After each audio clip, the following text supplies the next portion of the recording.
My fellow citizens, my name is Joseph P. Firmage. I'm a candidate for President of the United States for 2024. This is a sensitive presentation regarding the state of current world affairs, about the challenges and opportunities when worldwide democracy faces the potential rise of an axis of conspiring totalitarians. Let's start with the situation in Ukraine.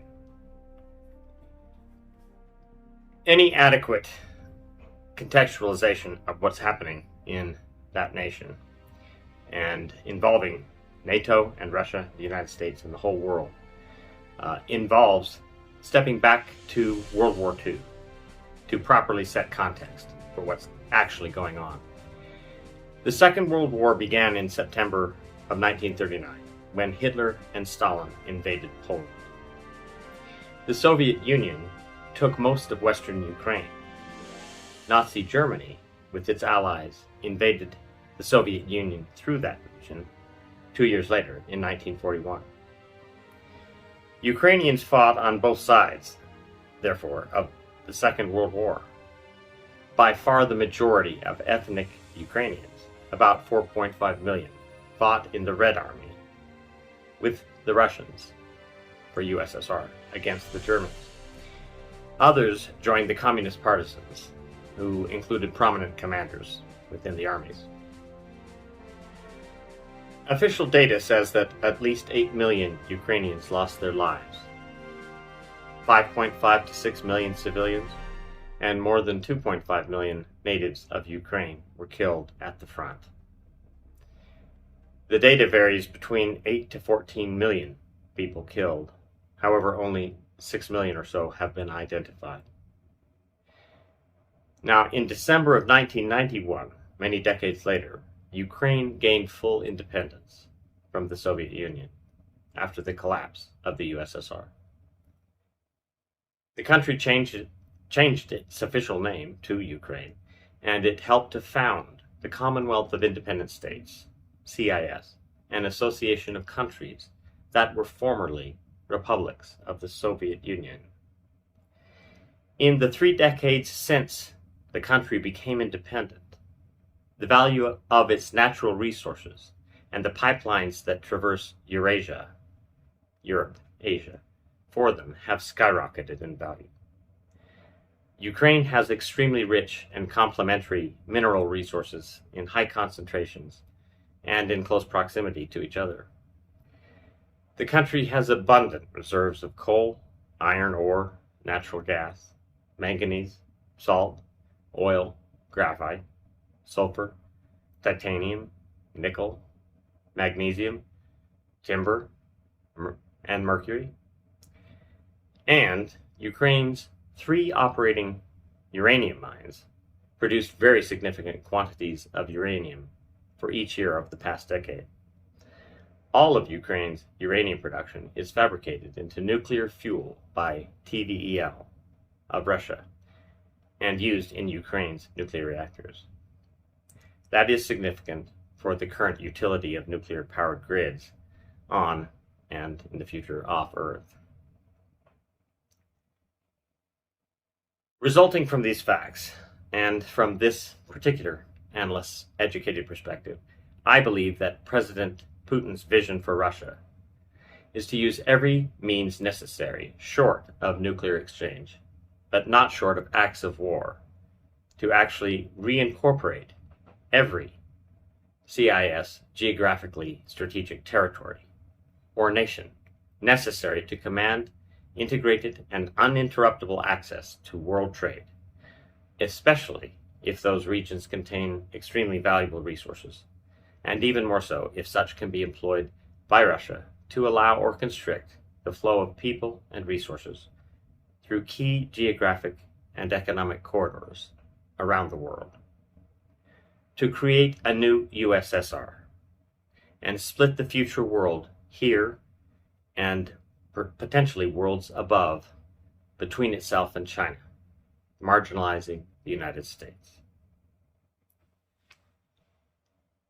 The relatively slow but successful expansion of US-led NATO the North Atlantic Treaty Organization, have yielded obviously the only Western Front allies that can and must be empowered to hold a common line of democracy.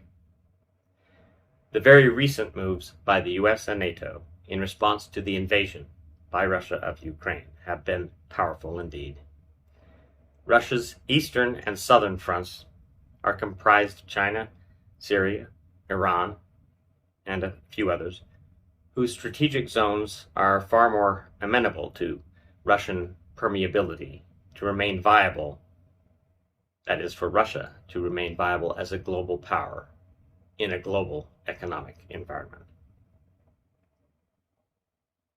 As resource limits of our planet force collaborations between adjacent nations, I believe that near-term goal scenarios, say 5 years or so out, will actually force Russia to increase its appetite for requiring all of the non-NATO former Soviet republics to be acquired by one means or another, and develop the highest strategic ties possible with at least one or two of three great powers.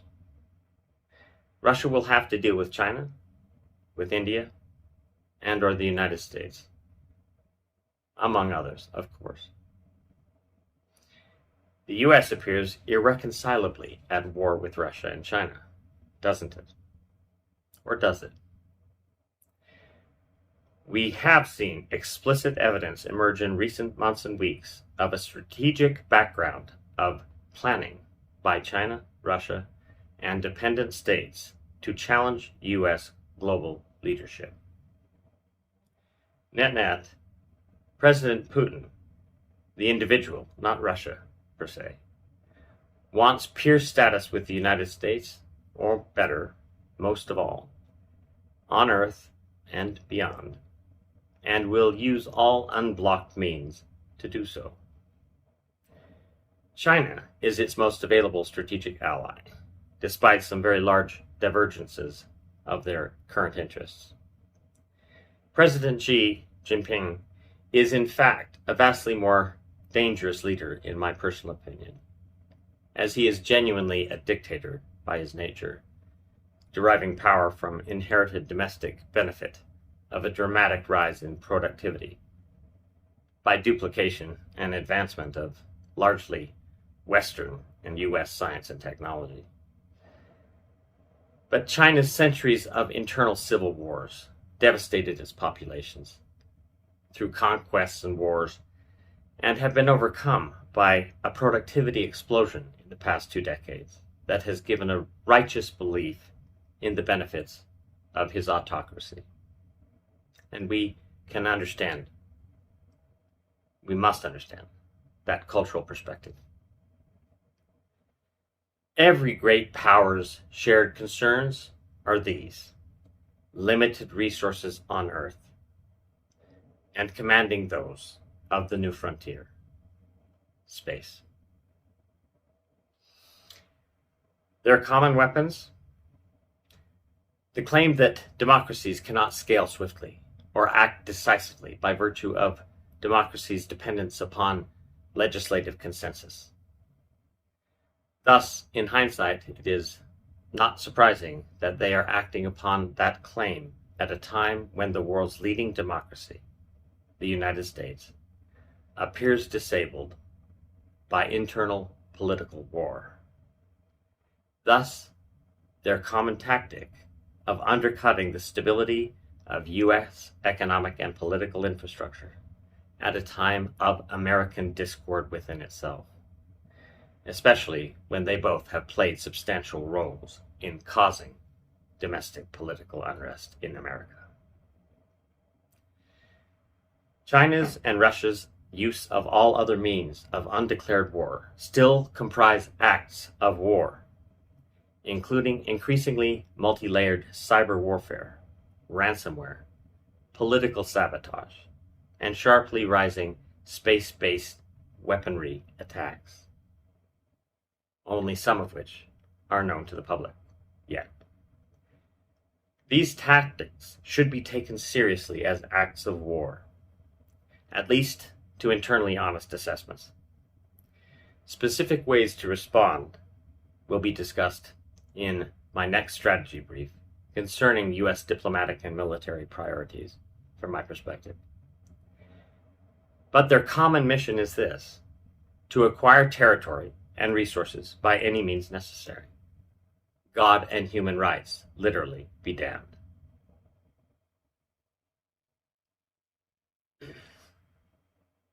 So how do Russia, China, and others, such as North Korea, fit into the big picture?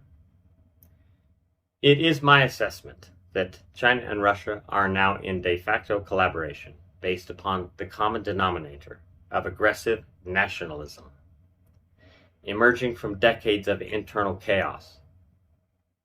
In China's case, civil wars. In Russia's case, the collapse of the USSR structure over the past 30 years, and the necessity to rebuild both nations. It can build a sense of nationalism when it begins to work. North Korea remains a client state of China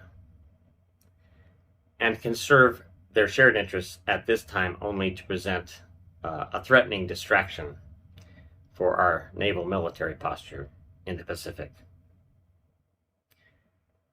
But I am deeply concerned that preparations may have been underway for a surprise attack on Taiwan at an opportune moment. North Korea may be well preparing to distract our Pacific fleets with their intermediate range ballistic missiles, if given a word to do so, perhaps. I would not be surprised if the DPRK tested a nuclear device above the Pacific, not necessarily intending to destroy anything material, except U.S. self-confidence. From the reports from Council of Foreign Relations and World Economic Forum and other equally reputable global research enterprises, which I study routinely, these think tanks collectively believe that the escalation of developments between 2014 and 2021 have become what I call a hard resultant. Postures that have reached an extremely hard position, especially for President Putin. His goal is a new USSR, and can see no way at this late date to pause, recede, and relax tensions with its formerly integrated buffer states that are now nations, especially the geographically and historically central region and resource-rich Ukraine. These conditions are not as yet hardened in the case of China and Taiwan, but there is absolutely no question that successful violent incorporation of Ukraine into Russia would provide an immensely seductive window for China to move on Taiwan in a very similar and sudden military option. Therefore, I have tactical recommendations. I do recommend these actions be taken by the United States with fullest possible NATO allies' active and consistent support.